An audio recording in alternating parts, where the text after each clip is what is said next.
On this edition of FedGov Today with Francis Rose, not every shutdown implication is mission critical. After the 2018-19 shutdown, which was the longest in history, went 34 days, we came back in and we knew as soon as we stepped off the elevators, you could smell that the food in the refrigerators, and some of them had not been cleaned out. Former director at GAO, Chris Mihm, on FedGov Today in just a moment. You're getting guidance and advice on managing in the federal government during the shutdown on the FedGov Today podcast every day as long as the government is closed. Leaders who've dealt with past shutdowns and past restarts will help you prepare for what's ahead while the government's closed and when it reopens. To make sure you don't miss any of those shows, follow the FedGov Today podcast on Apple Podcasts, Spotify, YouTube, and any place else you get your shows. And you can listen on demand anytime at fedgovtoday.com. Today's day 7 of the federal government shutdown, and a set of leading practices are informing the way that leaders can go back to the office when the shutdown ends. Chris Mihm's adjunct professor of public administration at the Maxwell School at Syracuse University and former managing director for strategic issues at the Government Accountability Office. Chris, welcome. It's great to see you again. 2 stories. Before we start with the conversation, you told me 2 stories before we went on the air about shutdowns past. The first one has to do with your diplomatic stint, and the second one is less formal than that. Let me hear those stories again. Let other people hear those stories again. Chris, welcome. Well, it's welcome, and it's great to talk with you again, Francis. The first is, and my friends and colleagues would say I am the farthest thing possible from a diplomat, but nevertheless, during the 2013 shutdown, there was an international conference where I would be representing the U.S. GAO and therefore the U.S. government. There is a provision in appropriations that if you have a representational function, you are not part of the shutdown. That is, you are part of you're exempted from it. You're viewed as, in the vernacular, as an essential employee. What was interesting about that is that, so for the first part of the shutdown, I was out with everyone else in the office. Then I'm brought back in, but it's also was made very clear that I'm being brought in only for the amount of time that was relevant to working on that for that conference, and not for other activities that were under my portfolio. I wasn't to interact with people on other issues. And so what this underscores is that, during a shutdown, you can have federal employees come in and out of, working relationships. They can have their responsibilities guarded, while they're back in. And so it's not a matter of just the great majority going out and then coming back in when it's all over. The other one that's pertinent to those of us that were federal employees, that are very relevant is, as they know, is that, when there's about to be a shutdown, you're allowed several hours, of kind of to orderly shut down the office. It's putting away messages and all the rest. We found that not everyone was as diligent as they should be in cleaning out the refrigerator at work. And so after the 2018-19 shutdown, which was the longest in history, went 34 days, we came back in and we knew as soon as we stepped off the elevators, you could smell that the food in the refrigerators, and some of them had not been cleaned out. And so that's just a small way of, returning to work can be a challenge as well. The second story you tell is priceless, because right now everybody needs a little bit of a laugh. And I can imagine what that will smell like coming off the elevator in some of these buildings where people forgot to take lunch home.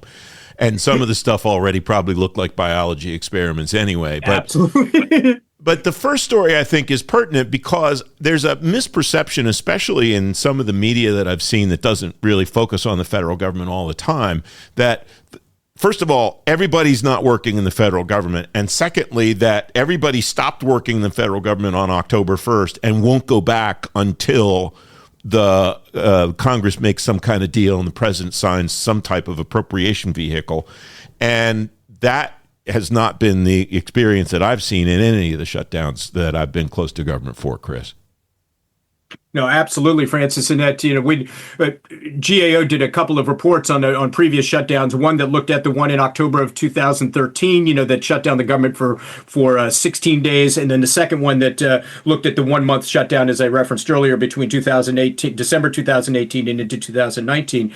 And one of the things we focused on, especially in the the one in the 18-19 shutdown, was the importance of ongoing communication with employees, because first to kind of keep them involved or informed about what's going on, but also to recognize, as we've been discussing, that some people are going to come in. Some people are going to come in for a little bit of period of time, and some people are then going to leave again. Some of them are going to come in with somewhat different responsibilities, or more constrained or restricted levels of responsibilities than they may have had in the past. Presumably, some will come in with broader responsibilities during a shutdown than they would have had in the past. And so it's not just a matter of telling everyone on one morning, okay, you're gone, and the next time you'll hear from us is when you read it in the media that the government is reopened, and then I'll come back. There's a lot of kind of give and take that takes place during shutdowns, especially those that have a tendency to go on for a while, because new issues emerge that need to be dealt with. You anticipated my next question, which is, does the length of the shutdown have an impact on what it is that people find other than tuna salad when they get back to the office? Very much, and the report that we did on looking at the October 2013 shutdown looked at the actual effects of shutdowns, and certainly there's some short-term or rather immediate ones, and those are the ones that are all relatively recognizable to us. Is that grants don't get issued, contracts don't get issued, and to the public, federal offices, museums, parks begin to close down, things like that. There's also a set, though, of longer-term issues in terms of mission and performance to agencies that get harder to kind of tease out whether how much it's actually caused just by the shutdown, because there's often a lot of other things that are at play on this. But you have people that come back that and there are real mission consequences.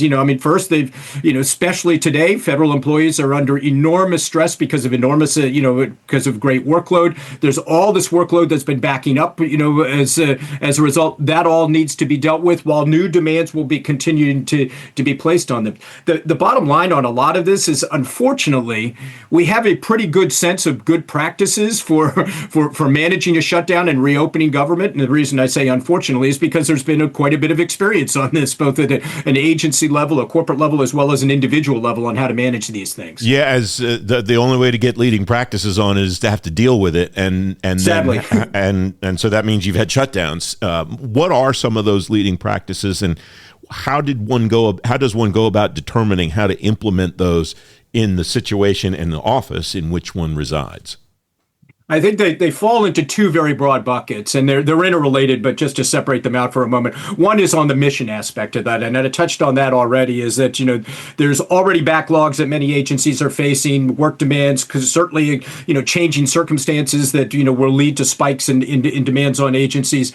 When they come back, federal employees will have to be dealing with that. We'll have to be dealing with what had been the existing as well as the new backlog that that emerged during the shutdown.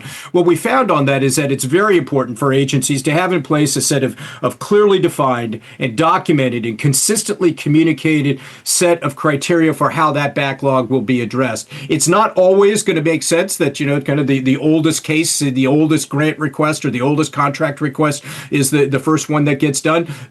Some will have greater needs. Some will be a critical path for other activities that you want to undertake. The point to this is to make sure that you have understanding and documentation that you can then communicate to stakeholders about where they are in the queue in terms of getting things restarted. So one set of practices concerns those on the mission side on that. I think the second one, and this is just at least as important, is on the people aspect of that. We've already talked about there's a whole number of people that are going to be home during a lot of the shutdown. There are people that are going to be working during the shutdown. There are people that have suffered different financial consequences of those. Certainly lower graded employees or newer employees don't have the financial resources necessarily to be, floating from or missing a paycheck on something like that. They may have had a vastly different experience than higher graded employees that, who, said, oh, it wasn't all that bad. I got, quite a bit of time off on this.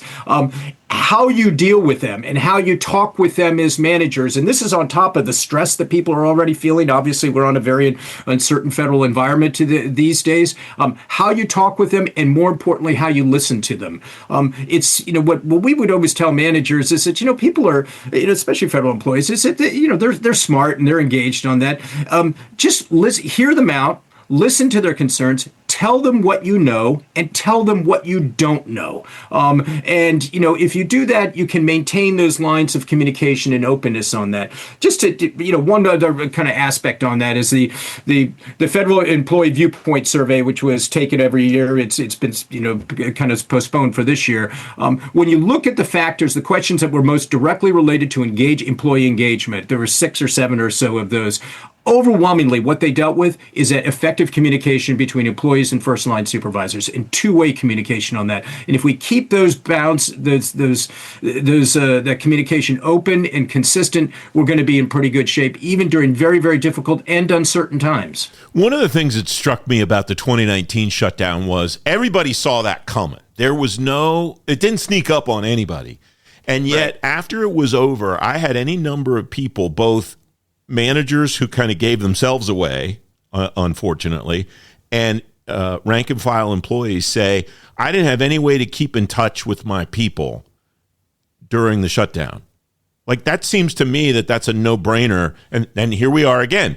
In 2025, we all saw this coming. There was plenty of warning, and it's striking to me that there were still folks, hopefully not nearly as many this time around, but there are still folks both then and now who probably didn't really do a great job of preparing themselves or preparing their teams that this was a possibility, and I should be able to figure out how I'm going to communicate with my people in the interim. No, that's an excellent point. And we spoke earlier is that there's a body of experience from which we are able to draw good practices on this. That does not necessarily mean that you had the same people at a leadership or management level for each of these various shutdowns. And so in some senses, these lessons have to be relearned. I mean, that's, we're required to at least in the past, to, in a sense, turn off people's access to the network. We all had those away messages. And unless there was ways through private email or private phone number, mobile numbers or something like that for the government to communicate, your colleagues in government to communicate with you on non-work related things only when you were due to come back in, being brought back in. You can say, geez, I really wish I could, get Chris and Francis back in here. We need them, but the only way to get them is through email, and that's turned off. What are the things that people can be doing now for whenever this ends to be as well prepared as possible to get back to work as quickly as possible? I think they're in those two areas that I mentioned earlier on the mission side and on the people side is that first they're in the when there's a lapse of appropriation, you are not to work, and so it's very important that they not be doing work uncompensated work, and so that's the important aspect of that. What you can be thinking about, and what I encourage people to think about, is how they will talk to their people once they're back. What sort of messages are they going to give? How are they going to hear them out and understand that different individuals will have different stress levels as a result of this, different reactions to this.